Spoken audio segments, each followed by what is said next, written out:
Verse 24. Mamalandong kita alang sa pagdinasigay sa usa o usa. O di ba?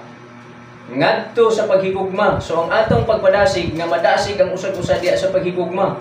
O sunod, madasig ang matag usa diha sa maayong binuhatan. So ang imo nga maka-goal ka ani. Kung sa bola, basketball pa, makashoot ka ani. Maka-score ka ani.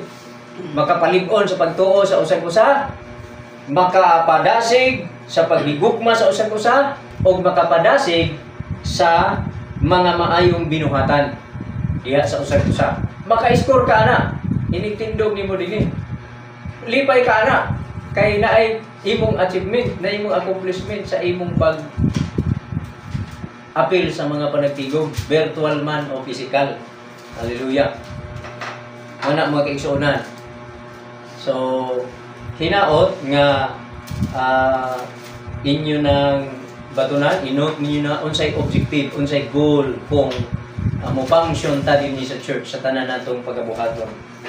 Ang isa ana mag-igsunan nga ato dugang para ato ilakip para pod nga makumpleto nato sumala pod sa akong nahibaluan dinhi diha sa unang Tesalonica kapitulo 4. No, inot ninyo diha nga goal na siya, mo na siyang objective nimo, imong goal nimo, tuyo nimo kung mo-function ka isip member sa church. Sa diha nga mamuhat ka sa pagsulti man o sa buhat man, tanan nimong buhaton, himuon nimo alang sa tanang paglig-on, himuon nimo alang sa pagdasig sa matag usa diha sa gugma o alang sa pagdasig sa matag usa diha sa mga maayong binuhatan.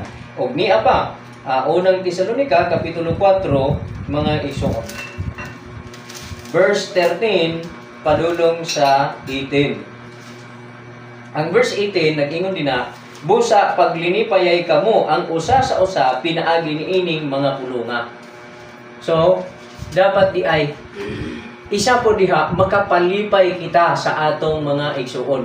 Kung makapalipay di makapadasig, di ba?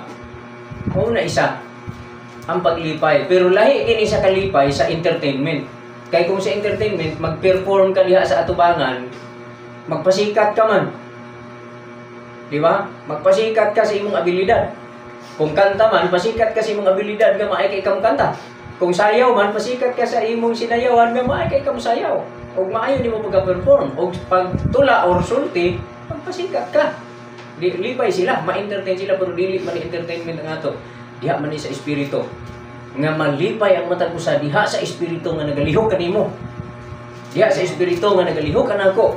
Maglinipayay kita. Pinaagi niining mga pulunga. Unsa man mga pulunga?